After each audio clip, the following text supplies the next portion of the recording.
Former Russian President Dmitry Medvedev said World War III was approaching. I know we've heard it quite a bit.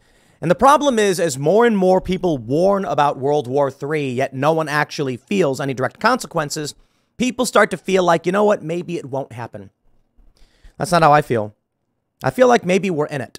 Because the one thing I often mention when it comes to news happening all around us is that context is not readily apparent to all of us, at least historically, until history is written.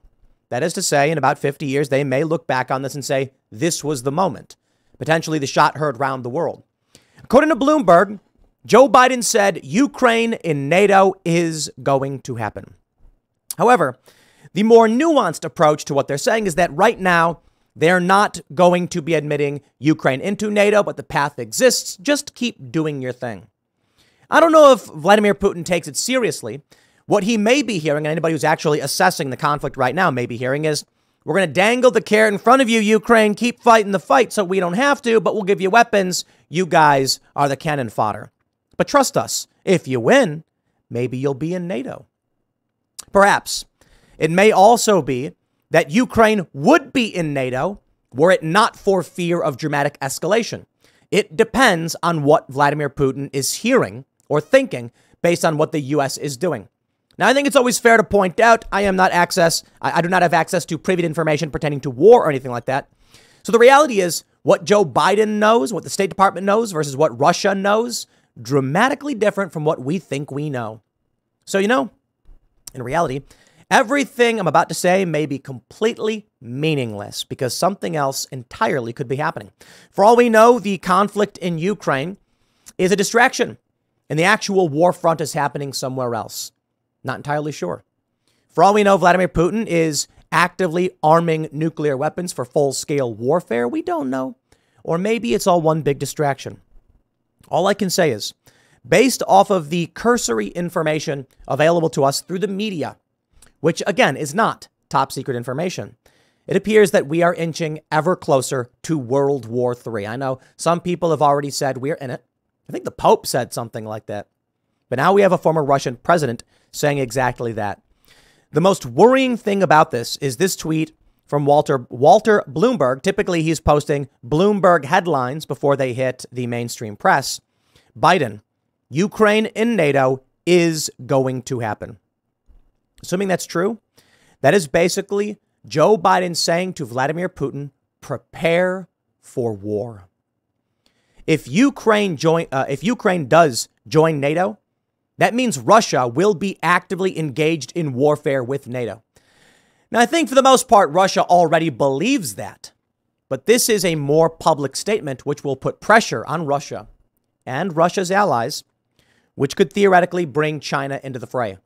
Worse still, if the U.S. is caught in this conflict, China could move on Taiwan. And then the cascade effect hits. People keep saying to me, Tim, we have a treaty with Ukraine. We have to come to their defense.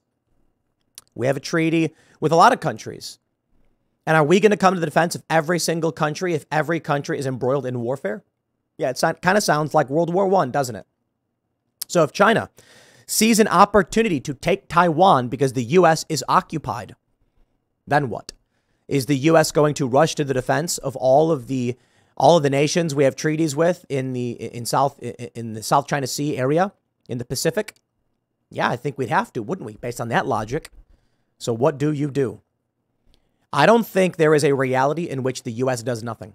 I just don't see it being possible. I don't see a historical context where major world powers invade and declare war and other world powers say, leave us out of this, especially with the track record of the United States. Now, war isn't all bad. Within good, there is bad. Within bad, there is good. But I typically think war is bad. But conflict is a component of the world.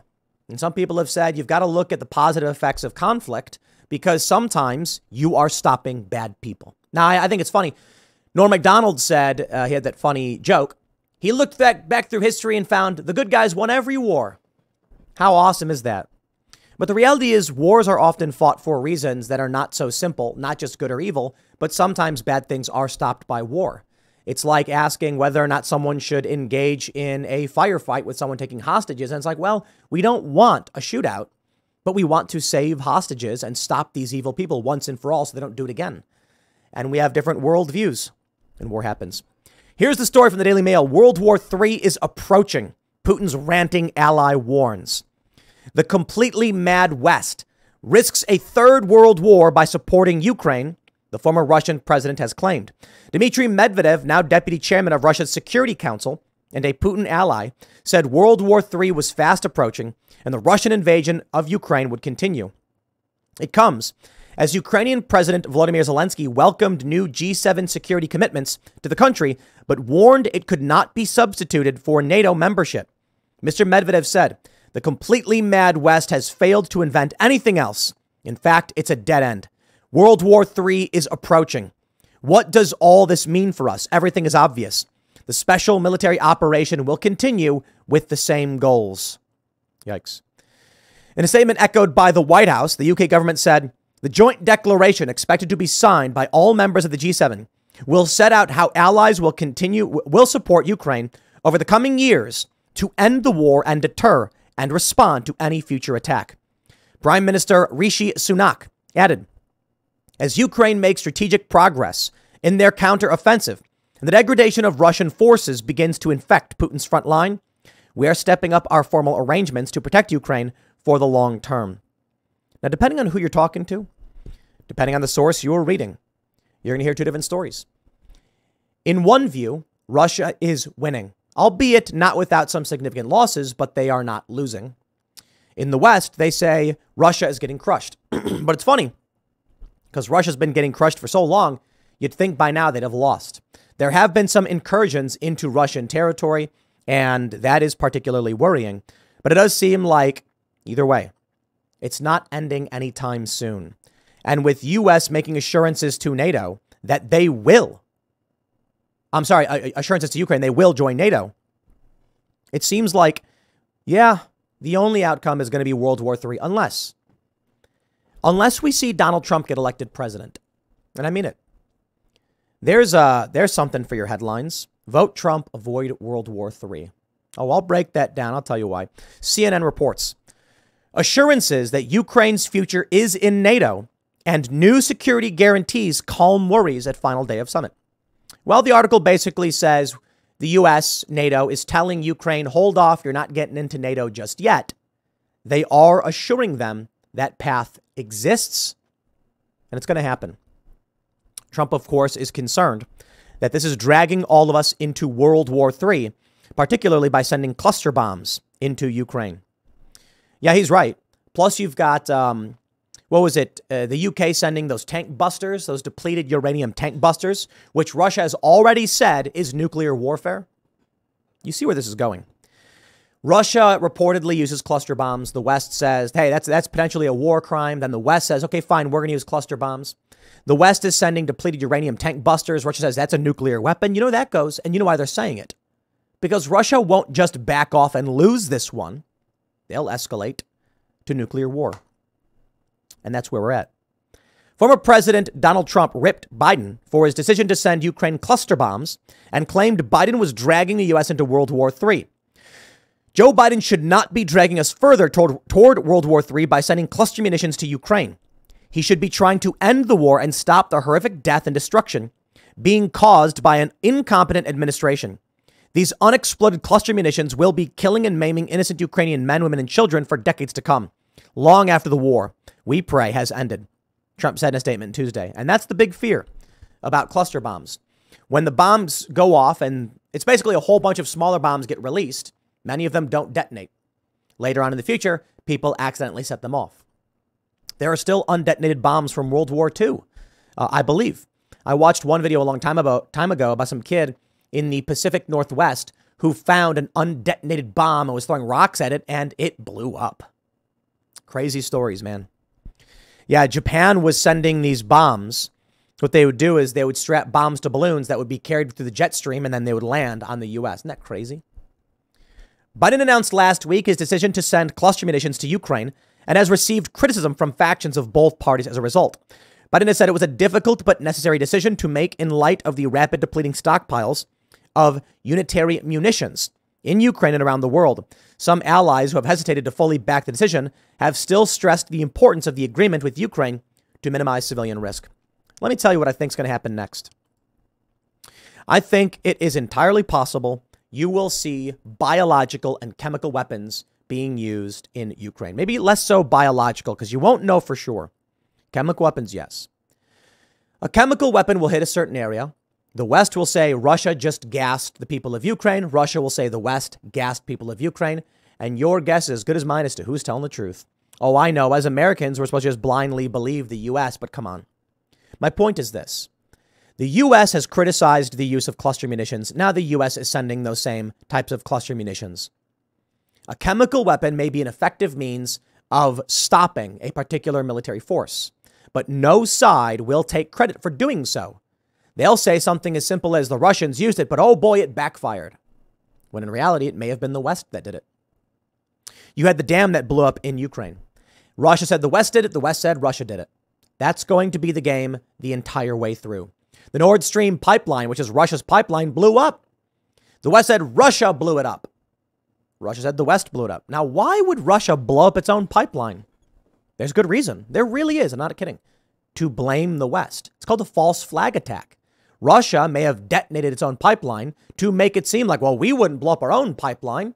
Blame the West, rally support in Russia for more people to join the war effort. Or perhaps the West blew up their pipeline to maximize Western control over energy in Europe. Don't know, man. I don't know. What I can say is it really does seem like World War III is fast approaching. Now, I said just a moment ago that Donald Trump will be the man to prevent this, and I believe he's our best chance. I really do. Vivek Ramaswamy probably also has a great chance of stopping it, but let's be real. As much as I really think Vivek is the smartest guy on the stage right now, I don't see him winning a general election. I'm just a realist. And I even said this to him. I'm like, look, let's just be authentic, right? I despise watching some interview with a candidate nobody thinks is going to win. There's two things I don't like. Telling someone you can't win, it's impossible, get out of here. That's stupid. No, you really can. Vivek obviously can win. And he has to try as hard as possible, and he can't be a downer. But I think there's a reality.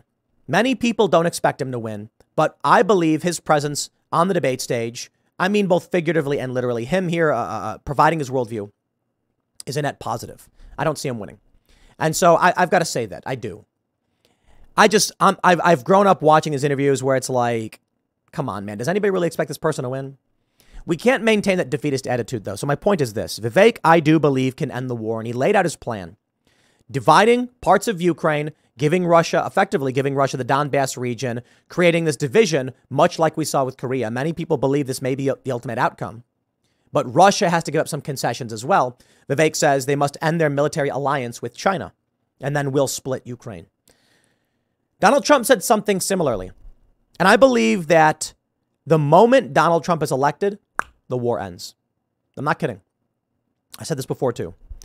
Literally, without a word, when the media reports not this year, but the next year's November in the election, the projected winner of this presidential election is Donald J. Trump. Assuming that happens, I'm not saying it will, the fighting stops for two reasons. Ukraine knows they're going to have to retreat and show up their defenses because Trump will not be providing them with weapons. And Russia knows with this retreat, they're going to be able to fortify their current positions, and Trump will negotiate a peace treaty to end the war. The response from liberals on the left is that Trump is giving Putin everything he wants, which is the stupidest, most childish view. Not every liberal and leftist is saying the same thing. I know, I'm just saying. When I've argued this, they say, what, you just let Putin take the land? Here's your opportunity to end a war and prevent World War III. And it's called retreat. This idea that we can never retreat is insane. Retreat is often the appropriate response. You know, I'll give a shout out to Nate Silver, who, as of right now, is in like 100th place in the World Series of Poker. But I love the poker analogies. Imagine never folding. Imagine being like, you're looking at your cards, you know they're bad, and being like, nope, I'm going to put all my chips on this one. You don't need to understand poker to get the metaphor. okay? Or analogy, whichever. It's that sometimes you know you've lost and you've got to stop throwing good money after bad. And that's where we're at in Ukraine. You think World War III, or at the very least some kind of major international conflict with nuclear weapons, bioweapons, chemical weapons, cluster bombs, that's your preferred outcome? My view is this. Russia wants the Donbass. They want the land bridge to Crimea so they have access to the Black Sea. Okay, we draw that line there and we say that's all you get. And you know what? Maybe these liberals and leftists are right when they say Russia will agree to it, stockpile ammunition, and then march again. Perhaps. But at a certain point, you just got to be like, yo, we're not winning this one. There's only escalation. You've got to see what Russia has behind the line. Nuclear weapons, chemical weapons, bioweapons, an alliance with China. We are not, right now we are looking at bad circumstances with Ukraine and the potential for very serious escalation, which we can't win. Oh, I mean, like you can win after completely destroying majority of your resources, but there's also a strong possibility you lose. So what's the best outcome? We are not Ukraine, so I'm sorry for Ukraine. But if preventing World War III means we split Ukraine in half, okay, sure. Now, I'll tell you honestly, it's not my call to make. It isn't. But we can, at the very least, tell Ukraine we're not going to give you weapons anymore. We're not going to supply you with weapons. And Russia, so long as you stop here and the fighting ceases, this is where we end. I think the moment Donald Trump gets elected, Vladimir Putin knows two things. He's going to get some assurances. Ukraine will not be entering NATO. But he also knows that Donald Trump can be a bit of a madman. And there's that famous line for Trump, which is actually kind of terrifying to me, but I get it, where he's saying Xi Jinping and Vladimir Putin were warned. He said to Putin, if you go into Ukraine, I will nuke Moscow. And he said to Xi Jinping, if you take Taiwan, I will nuke, Beijing. And he was like, now, I don't know if they actually believe it, but if there's that 5% chance, it keeps them on their toes, doesn't it? Because Donald Trump might actually do it. It's a scary thought. Trump's persona as this angry, brash madman. Yeah, it makes Vladimir Putin think twice. And it's funny because the left argues to defend the Democrats. They're like, the reason Putin didn't invade Ukraine when Trump was president was because Trump was giving him everything he wanted. What was that? Trump sent weapons to Ukraine. What was he giving him? What was it? Oh, clearing out ISIS, getting U.S. forces out of the Middle East. That was giving Putin everything he wanted? U.S. imperialistic nation building ending? Yeah. Let's play this game. Vladimir Putin obviously wants resources from the Middle East, as does China. China is already moving into Afghanistan. There were ways for the U.S. to handle Middle Eastern conflict, not in the way the Democratic and neocon establishment had been doing. ISIS was horrifying. And you know what? It's the fault of the West for doing a terrible job in dealing with ISIS. But here's the reality. Syria was an ally of Russia. When these psychotic terroristic groups rose up to destroy, to subvert the power of Syria, the U.S. was like, hey, look at this. Something that benefits us because we oppose Assad. The enemy of my enemy is my friend. Russia has a naval base in Tartus in Syria. So Syria falling was a major problem for Russia. ISIS was a major problem for Russia. So what does Donald Trump do? Decimates ISIS. And Russia says, hey, look, man, we'll take it. All right. Leave us our military base. Stop allowing our ally to be crushed. So what do you get? At this point, Russia sees in Trump not the enemy of my enemy, but he says, I'm sorry, he sees the enemy of my enemy and says, I got to hold back on this. ISIS being crushed is a good thing for our interests and the world's interests, and it's the right thing to do. The fascinating thing with how NATO operates is that they have this disgusting neoliberal, liberal world order worldview. It's just horrible. I don't think the West has a good worldview either, but they don't like NATO and what NATO does, NATO expansionism, and this creepy woke encroachment. It doesn't mean, there's a lot of people who seem to believe that they believe that Russia is somehow this anti-woke bastion. No, Far from perfect. But certainly our issues and our worldviews are not aligned. But I think for most Americans, we don't agree with the NATO worldview either. So Russia might be saying, you know what, under Trump, we'll take what we can get. And that prevents World War III. So you know what, I got to be honest. I'll take that as well. I'll take it as well. There's no guarantees. We don't know for sure. All I know is that World War III is not the desired outcome. And right now, what we're seeing with Western expansion and conflict and Biden's assurances, they're basically just saying, Vladimir Putin, prepare for war. I don't want it. I don't want it. I don't want to be so naive to think that allowing Russia and China to expand is a good thing. But I don't see how World War III is the desired outcome.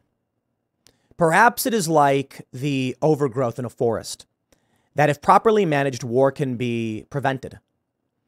But perhaps we are naive in thinking that massive growing global interests can avoid war. So I don't know. All I can really say is take care of yourself, get ready for the worst, hope for the best. But it's time, in my opinion, to become more self-sufficient. Excuse me. I'll leave it there. Next segment is coming up at 4 p.m. on this channel. Thanks for hanging out, and I'll see you all then.